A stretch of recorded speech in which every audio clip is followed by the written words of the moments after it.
Bonjour à tous et bienvenue sur le tout nouveau plateau du Fifi Short au cœur du festival. Et au sommaire donc de cette première émission, nous recevrons Harald Deuter en deuxième partie d'émission qui viendra nous présenter son court-métrage Hôtel de la Comète. On aura l'occasion de reparler davantage de son court-métrage. Puis nous repasserons en revue les dernières actualités brûlantes du Fifi Short avec le zoom sur la cérémonie d'ouverture qui a eu lieu mardi soir. Mais tout d'abord, accueillons Nora Barbier, scénariste, réalisatrice et monteuse du court-métrage Les yeux bleus, cheveux noirs qui concourt en sélection contrebande de cette 7e édition du FIB. Bonjour Nora. Bonjour.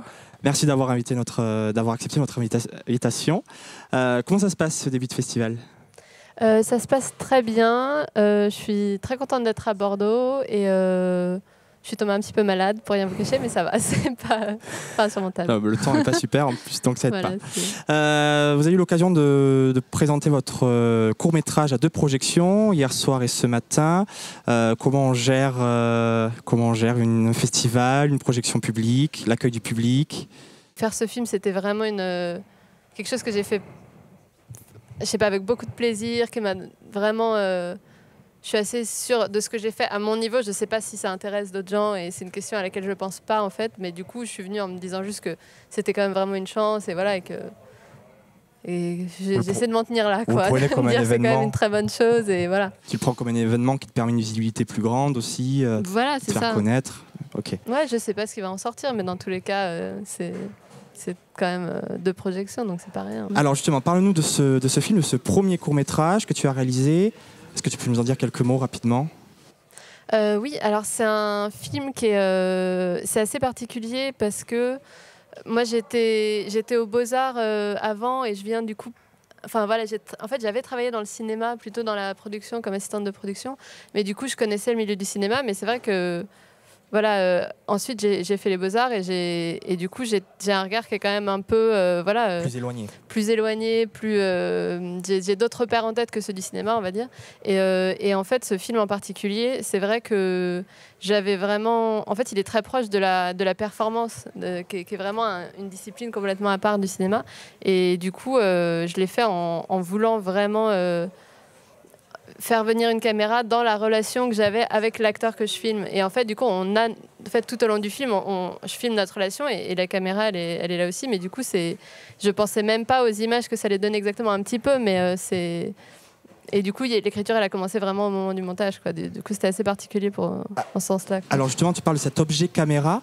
Comment on aborde ce travail un peu nouveau avec le comédien, qui c'est un peu loin des conventions habituelles. Tu as travaillé comment avec ton comédien justement, avec cet objet caméra dont tu parles, ce consentement, ce voyeurisme peut-être parfois? Oui, c'est ça. En fait, ça m'intéresse énormément toutes les questions... En fait, je viens de la philosophie à la base et c'est vrai que toutes les questions de consentement et de manipulation, en fait, le cinéma, c'est un peu l'art de l'illusion, quoi. Et en même temps, on peut aussi tomber juste. Voilà, c'est aussi tout le truc, c'est que ça peut dire des vérités. Et du coup, c'est vrai que moi, ce qui m'intéresse beaucoup, c'est la situation réelle, c'est-à-dire l'acteur, en fait, la personne qui joue. Et du coup, en l'occurrence, j'ai choisi un ami qui est quelqu'un... qui existe pour moi bien plus que comme un acteur. Voilà, c'est ça. Et c'est vrai qu'il aime beaucoup être filmé. C'est quelqu'un qui joue en permanence, qui fait son cinéma, on pourrait presque dire. Et du coup, voilà, j'ai vraiment profité de cette zone un peu... Et finalement, c'est une zone d'ombre parce que voilà, je profite du fait qu'il aime être filmé. En même temps, est-ce qu'il a tout le temps envie que je sorte la caméra, que je filme? C'était pas tout à fait clair non plus. Okay. mais voilà, en même temps, jouer là-dessus. Voilà, du coup, je suis un peu allée le chercher quand même. Alors justement, on va regarder un court extrait de ce film et on en reparlera un peu plus en détail juste après.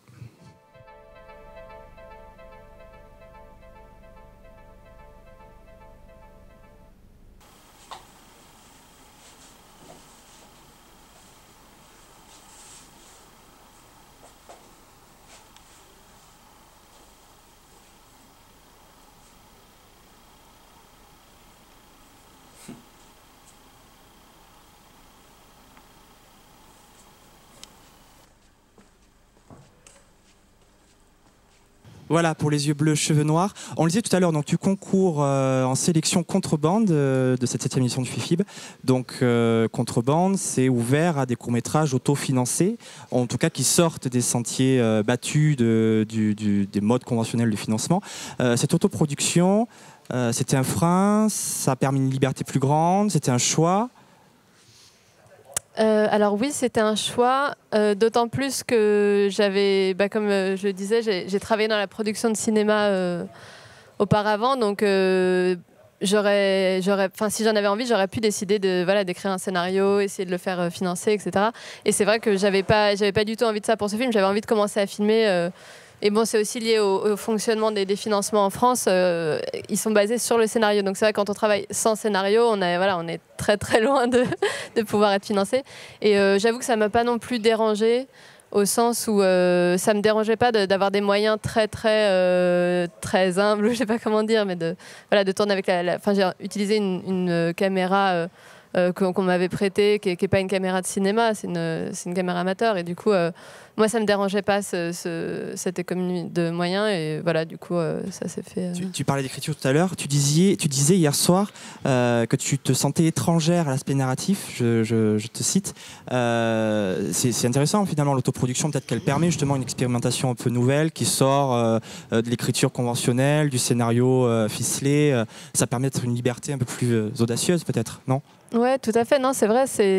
Moi, après, j'ai beaucoup de respect pour la narration et je trouve que que quelque part on perd jamais à rendre un film narratif, que c'est toujours quelque chose qui est plutôt un plus. Mais voilà, c'est vrai que moi, c'est pas tout à fait mon langage et du coup, j'aime bien l'idée en tout cas de m'y efforcer et même si c'est jamais purement narratif, je pense que ça se voit dans ce film qu'il y a quand même une vague ligne narrative, mais bon, elle n'est pas non plus.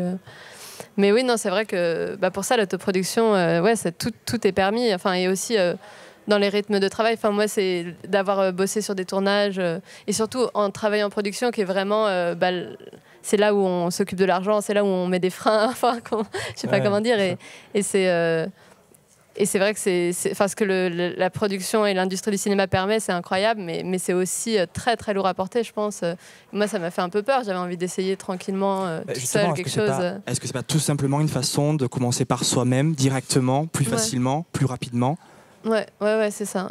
Oui, j'avais envie de voir ce que je ferais seule. Je trouve que la solitude, c'est important. En fait, c'est aussi...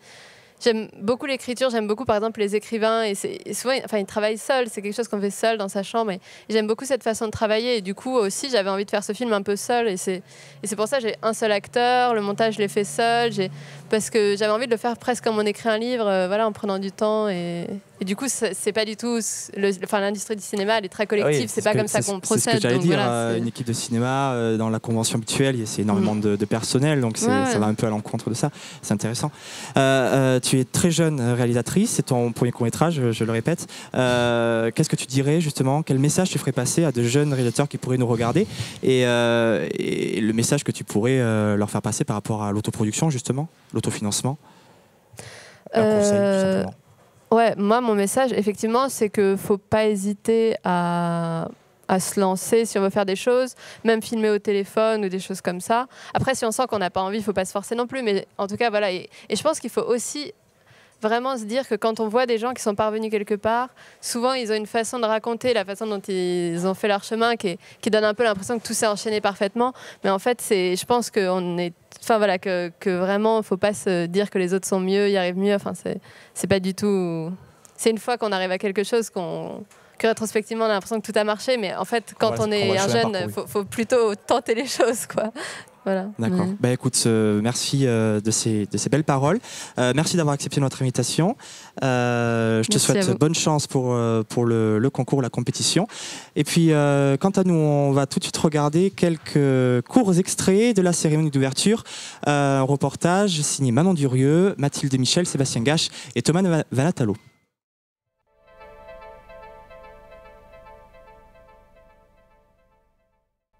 C'est au CGR Le Français qu'amateurs et passionnés du 7e art se sont donné rendez-vous ce mardi 9 octobre 2018 pour assister à la cérémonie d'ouverture de la 7e édition du FIFIB, placée cette année sous le signe de la douleur et de l'extase.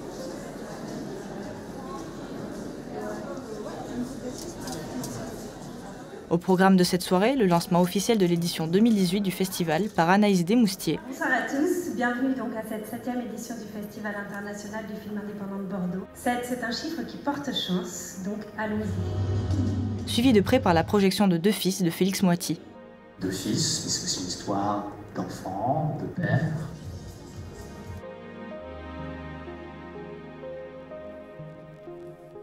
Quant aux festivaliers en quête de l'extase tant promise, la soirée s'est achevée à Courmably pour les nuits du FIFIB, en présence de la DJ Louise Chen.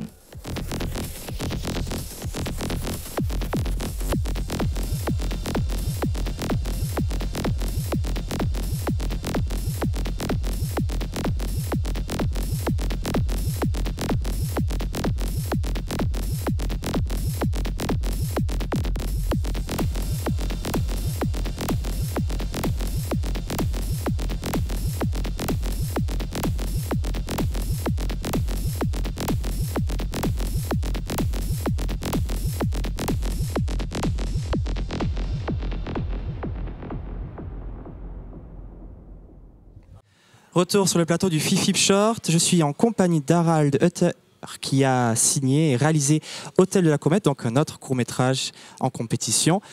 Bonjour Harald. Bonjour Julien. Merci d'avoir accepté notre invitation. Même question qu'à Nora, comment ça se passe ce début de festival pour toi ? Écoute, ça se passe très bien. Les deux projections se sont très bien passées. Il y a eu des questions intéressantes après les projections, donc visiblement le public a accroché au film. Et puis j'ai eu des bons retours, des gens qui m'ont envoyé des messages pour me dire qu'ils avaient beaucoup apprécié le film, donc ça se passe très très bien. Je suis très content d'être ici. Pas trop d'appréhension ? Si, toujours. C'est toujours très stressant, mais en même temps, le festival est très chaleureux et m'a accueilli très généreusement, et puis également pour le public, donc non, ça se passe très très bien. Parlons d'Hôtel donc de la Comète, est-ce que tu peux nous en dire quelques mots ? Oui, Hôtel de la Comète, à la base, c'est le nom d'un hôtel qui est à Paris, à Stalingrad. Le titre n'a pas grand-chose à voir avec l'histoire du film, puisque l'histoire raconte une rupture amoureuse entre deux femmes. L'histoire m'est venue à la base, c'est une copine proche à moi qui était en train de vivre une rupture amoureuse et donc qui m'en parlait sans arrêt. Et je me suis dit, de par la manière qu'elle en parlait, qu'il y avait quelque chose d'intéressant à dire voilà, à l'image. Et donc j'ai un peu retravaillé ce qu'elle m'a dit, je l'ai un petit peu adapté. Et donc j'ai écrit un scénario tiré un peu de son histoire. Nostalgie amoureuse, désir, question donc de genre, d'identité sexuelle, c'est des messages qu'on entend partout, c'est des messages importants pour toi ? Enfin, pour moi, c'est-à-dire qu'elle vivait une relation avec une autre femme, donc c'était pas nécessairement le propos principal, n'était pas nécessairement le propos du genre. C'est pas ce qui m'a attiré d'abord à l'histoire, c'était la manière que la rupture s'est passée qui m'a un peu intéressé. D'accord. Et comme il s'est avéré qu'elle était dans une période de sa vie où elle voyait d'autres femmes, donc j'ai été fidèle à ce qu'elle me racontait. Je me suis dit bon, c'est une histoire qui marche bien à l'écran entre deux femmes. Alors justement, tu disais hier soir que c'était un film extrêmement référencé, que chaque scène faisait référence à des films qui t'avaient marqué. Ma question toute bête, quelles sont tes références ? Il y en a plusieurs. Le plan d'ouverture est un hommage à Paris, Texas. La scène très connue entre Harry Dean Stanton et Natasha Kinski quand ils se voient pour la première fois et à travers, et donc elle travaille en tant que danseuse nue dans une petite cabine. Donc c'était un peu la première image. Et puis après, il y a des références un peu à Jim Jarmusch. Et puis aussi à Godard, donc un peu parsemé ici, là, soit dans la mise en scène, soit dans la manière de dire certaines choses, ou parfois aussi dans le style vestimentaire des comédiennes. Alors justement, ces comédiennes, comment tu as travaillé avec elles ? Tu leur as laissé la liberté, c'était très écrit, c'était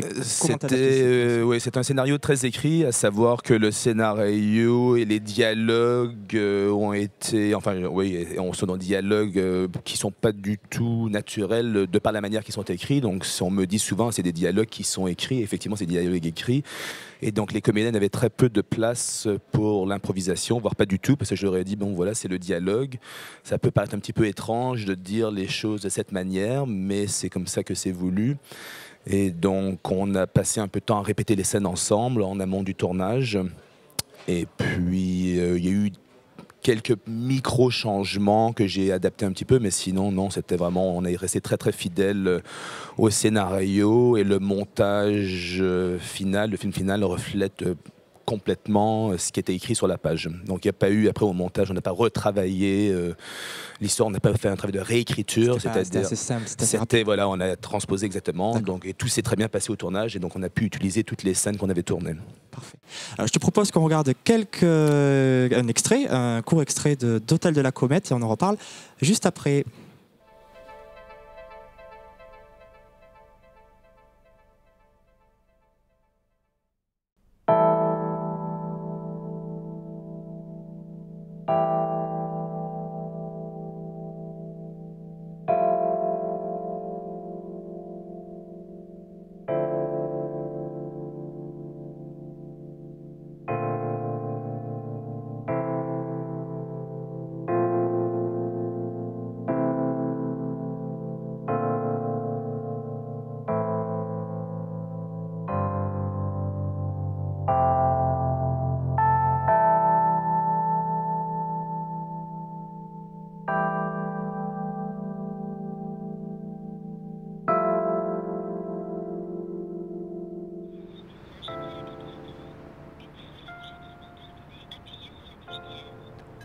Je comprends pas ton silence.